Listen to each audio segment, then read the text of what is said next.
there's many tactics you can start to apply once you've really defined who is the personas, which problems do they care about, and how do we make sure that we answer these questions in a one-to-many shape.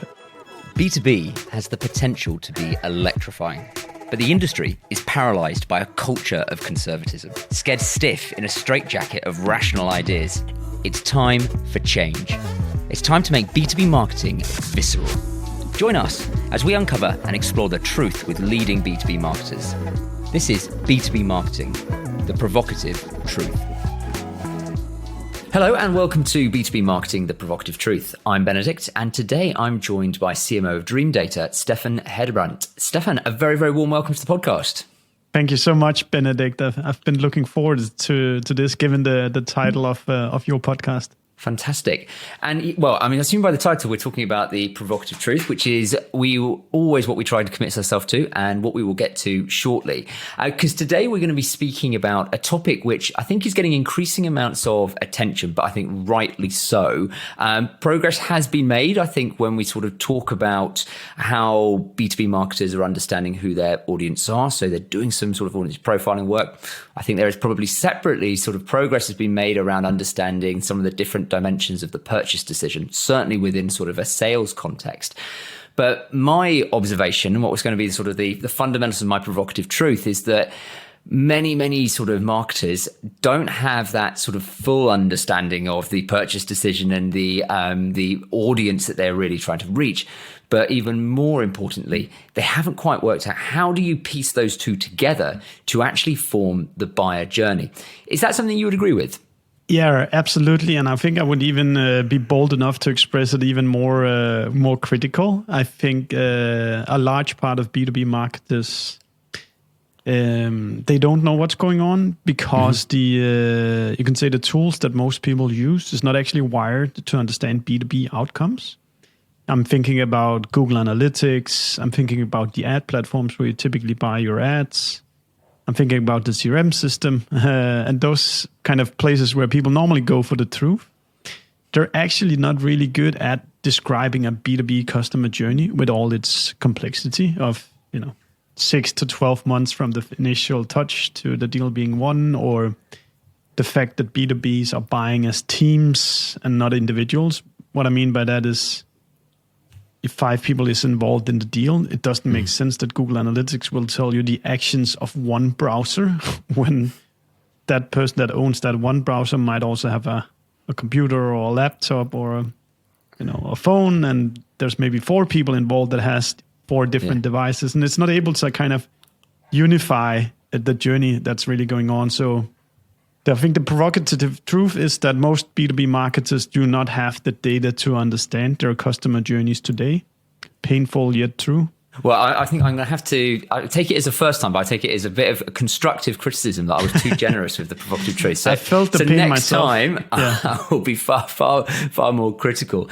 And look, I'm really interested to pick up on what you just talked there about some of the technical limitations. But first, and almost just at a sort of a conceptual level, do you think that B2B marketers, by and large, have an understanding of how many different people are involved in the purchase decision? Because I've had, conversations both on the podcast and outside the podcast about how that is absolutely just exploding. And whereas we traditionally were used to maybe 1 or 2 people within a purchase decision, it's now somewhere in the sort of the magnitude of around 8 or 9 people of different levels, of different functions.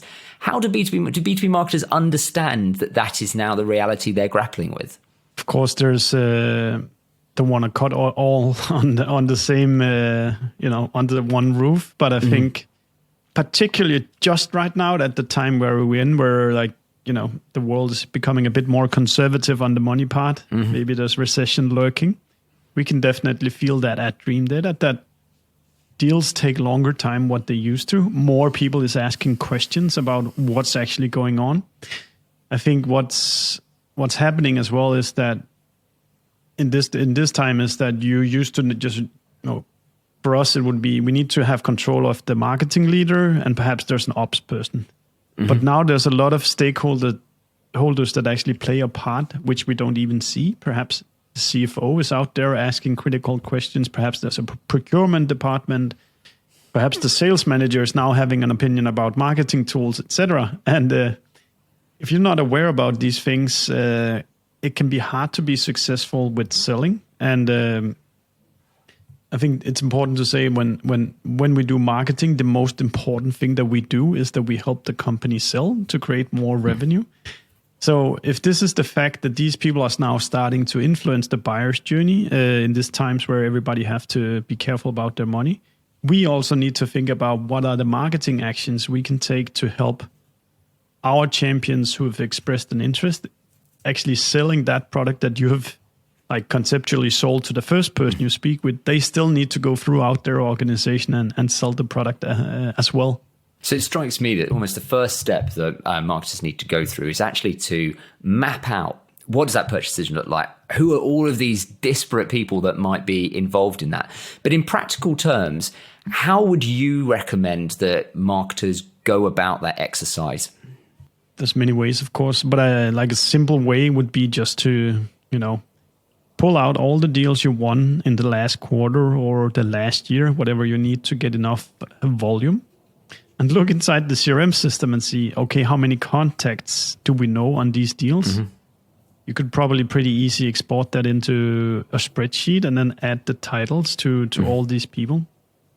And then you could summarize, do we think that this is all the people who are involved in choosing us as a vendor or not? It might be that if you get the marketing person, the sales person, the customer success person into the room, that some would say, oh, actually in the sales process, we heard that they're taking our contract now to the legal department, or they're presenting a business case to the CFO, which we don't actually know about because it's not the person that we're like firsthand communicating with. So I think your teams will actually hold this knowledge if they just kind of verbalize it together, trying to describe who is it that we hear mentioned when we're on sales calls.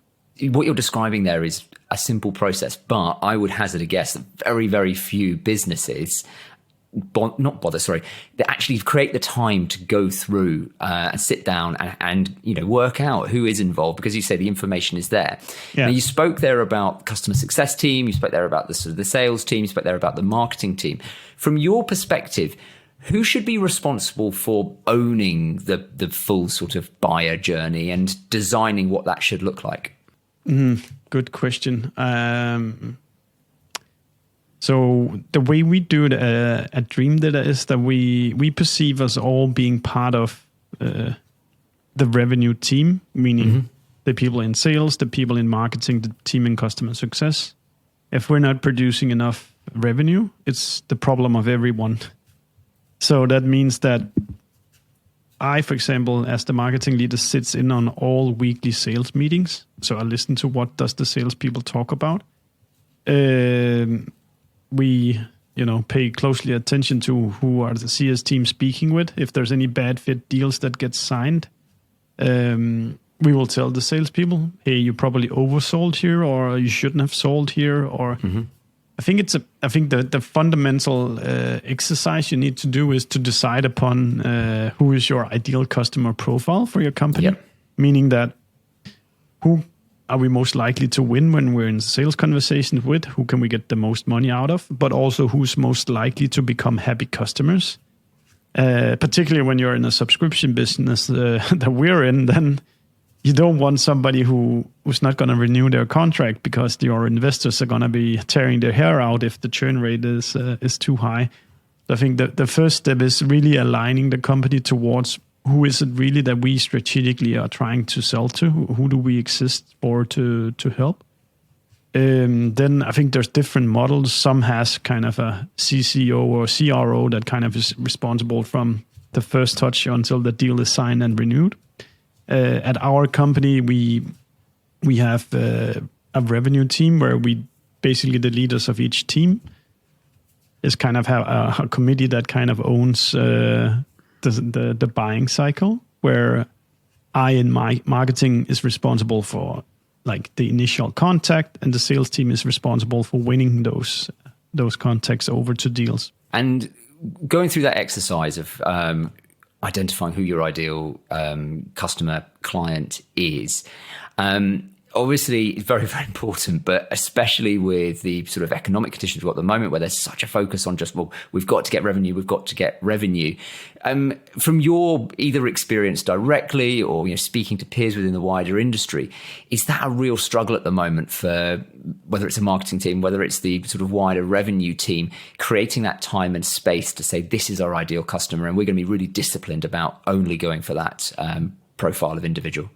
It's an exercise that is easy to postpone, particularly in good times, because even though you're not great at executing, like you're still selling what you need to sell, and there's enough resources.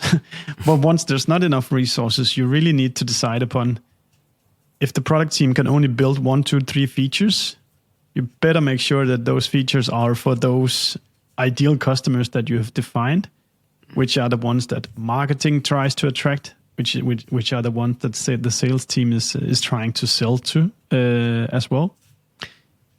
I think it's also a painful exercise to do sometimes, that you actually have to proactively decide to say perhaps no to certain customers, even though they're knocking your door saying, let's try your product. But again, if you're in a subscription business, maybe you don't want to take on that customer who is going to be a mess for the CS team, and they're probably not going to renew either. So all your retention metrics is going to suffer afterwards. But I know from when we did this ideal customer exercise, that it's very painful to decide upon. We're not going to be everything for everybody, and we're going to try to be something for this particular audience. And how important was data in you making that decision about who the ideal customer was, and how much of it was almost just a sort of a thought exercise that you went through, anecdotally thinking about where the good customer experiences have been, and then almost using those as reference accounts? So I think that was a bit of both for us, because we're now 40 people, and we did it at a time when we were 10, 15 people or so. So it was kind of, we're still starting out. So, we didn't have massive amounts of data about close to one customers.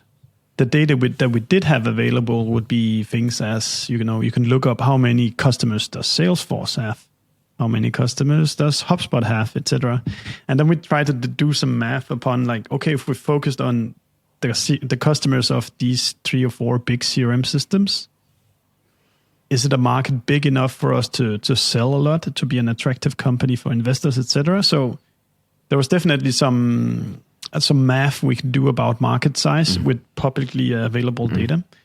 But then there was also the notion that kind of our product lives off digital touch points. Like we describe customer journeys based out of digital touches. So there was also certain industries where there's probably not that many digital touch points. If you're a carpenter and you go out and build houses and then you meet, shake hands and have steaks for dinner and stuff like that. Whereas there's other types of businesses where there's digital touches from the first touch, the awareness phase, all the way to inside sales and the sales team winning deals and customers renewing contracts. So I guess in most cases, you need to look at, if you have enough data, you can look at who's actually renewing contracts. It would probably be my first place to look, because that's an expression of them really being happy. And then I would try to go out and get more of those customers that are really, really happy about your product. But again, it depends on which phase you're at and how much history you have available. Indeed. All right, so we've got the situation where we know who we're targeting. We've got the ideal sort of clients. We've got our target accounts. We're going to be disciplined about it. Now to sort of bring us back to actually something you mentioned at the beginning of this, that it's very, very difficult, or there aren't the means for sort of getting information about all of the different people who are involved within the sort of the purchase decision, because actually often when you're looking at some of the sort of the digital metrics, digital data that's coming through, it's purely focused on one individual. How do you go about building up a sophisticated picture of those different individuals who are involved within the buying decision and what their particular drivers are, what their particular behavior is, using the tools that are available to B2B marketers? Yeah. So first of all, we use our own product, which is called Dream Data, and we basically, for every deal that you win, we know every person who is involved and the path that they took, the title that they have, which touches mattered for them, etc. But then we rely also very much on a tool like Gong, which our sales team use, where they Gong is. Are you familiar with it, Benedict? I'm actually not. No, they record every sales conversation digitally, and then it gets transcribed, and then you can search out for different topics and things that the customers ask and stuff like that. So you can actually go by role, by account size, etc., and find out what is actually the salespeople what are they talking with these customers. And then what do you do with that data? And what's that sort of role that marketing then plays about sort of both coordinating activity, but also I think joining up different activity, joining up the different conversations that are going on with people involved in the purchase decision? Yeah, good point. So yeah, then the first thing is trying to understand who are they, what do they care about, but then you actually need to produce an output that is to address these matters, and that typically comes in various shapes of content as one thing. Like, I really believe that a website should answer any given question that a customer might have about your company. So the answers are not hidden behind whatever the salesperson knows. So I would think about creating different sections on the website that addresses the questions of, what does the revenue ops team need to know about this product? What does the engineers need to know about our product? What does the marketing team need to know about our product? So at some point, then you should have a fully fledged website that addresses the questions that each of these personas in your buyer journey sits with, so that at least they have the opportunity to find their answer themselves. But the sales team can also use these tactically when they hear about, oh, you're going to see the CFO. Well, let me show you this business case calculator that we've built. Or it can be different disciplines like building social proof that you can actually trust your product through, like collecting reviews on review platforms, or building success cases, or helping facilitate that one prospect meets another customer, or you host events where customers and prospect is together, etc. So I think the you know this yourself, Benedict, that there's many tactics you can start to apply once you've really defined who is the personas, which problems do they care about, and how do we make sure that we answer these questions in a one-to-many shape. No, I mean, you're making it sound very, very straightforward and simple, and I appreciate that. A lot of complexity and work that goes in behind that. And just very quickly, actually, you talked about personas there, and you talked about having the detail on everybody. Personas are something which are a little bit of a dirty word sometimes within marketing. People feel that they don't really add the value that they purport to be. When you look at a persona, what is the key bits of information that you want to see on that one-page document which talks about the persona? What are the really key bits of information? It's actually funny now that once you started saying it, I didn't feel that critical about persona. But once you describe it as kind of something you have on a piece of paper, I start to get like a bit cringe because, like, I think you want to have objectively verifiable information written down. So that can be, if you take the company side of it, it can be how big is the company, where is it located, how much funding do they have, which CRM system do they use, etc. And then there's something about the persona. What is the title? What are they responsible for? What kind of metrics are they responsible for? But as you're kind of indicating, it cannot just be a piece of paper. You need to be like, you need to talk to these guys. You need to arrange calls with them. You need to arrange events. You need to have beers with them where you kind of get under their skin and actually sense, like, what is the vocabulary that they use? What are the metrics that they're going to be hammered with by the CEO or the CFO, etc. So I think there's the theoretical discipline you do, which I think is valuable, that you write it down on a piece of paper, but you need to get the voice and tone of this persona, like how do they speak, which acronyms do they like to use, and so forth. So yeah, it's not just an exercise on a piece of paper. It's a matter of actually making friends with these guys as well. So I liked actually what you talked about there in terms of vocabulary. I think that's something which is often overlooked, but successful relationships are based on being able to speak the same language. And I'm not talking language in terms of it's Spanish or French or anything like that, but fundamentally to be able to sort of talk in their language of their priorities, I think is so key. And actually it's an easy exercise to go through, but I think actually can make a huge difference. The other sort of part that I think that you were starting to refer to, and I think is so important within a persona, is it can't just be a rational description of their job title and their priorities and what they are measured on.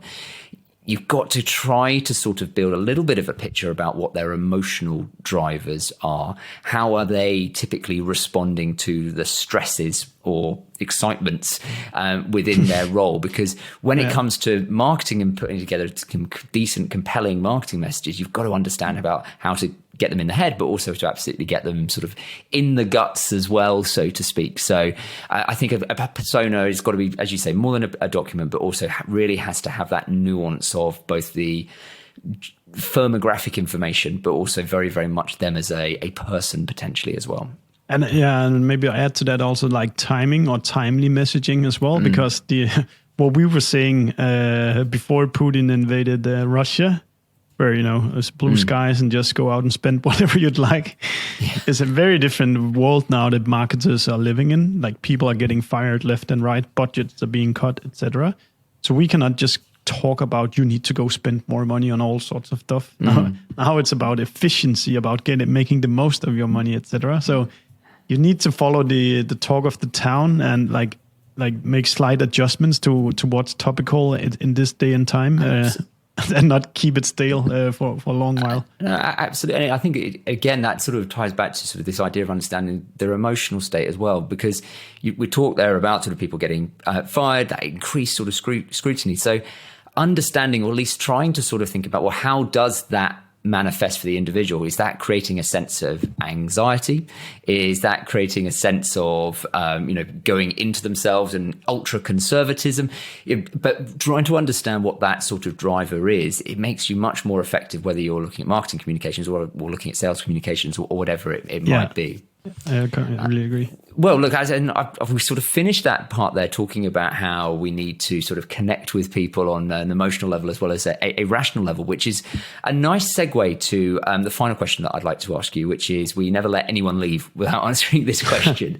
And that's, when was the last time that you saw a piece of marketing? It could be an advert, it could be a piece of creative, it could be a report, it could be almost anything that really made you feel it in your guts, that moved you on that deep emotional level? So I'm following this podcast, a Danish podcast about football, and they really led a campaign now into not running, having partners on the show, from betting partners, casino partners, and now they stepped into also saying no to alcohol partners. And that's kind of like the three biggest one normally in sports. And this topic is just really close to my heart because I absolutely love watching football. I have done so my whole life, but I think it's just so plastered into companies which I don't understand why people would go to work for, which is just deliberately making the world a worse place by making people addicted to gambling or alcohol or something like that. So this podcast called Mediano, they're now explicitly saying we're staying away from all these partners. We will try to run a model now instead where our members contribute whatever they want, so we can keep producing high quality football content for you guys. And that really, really sits right in my gut, that you have an opinion, that you take a stand and try to make things work in a different way that is for the better of the future of this planet, if you ask me.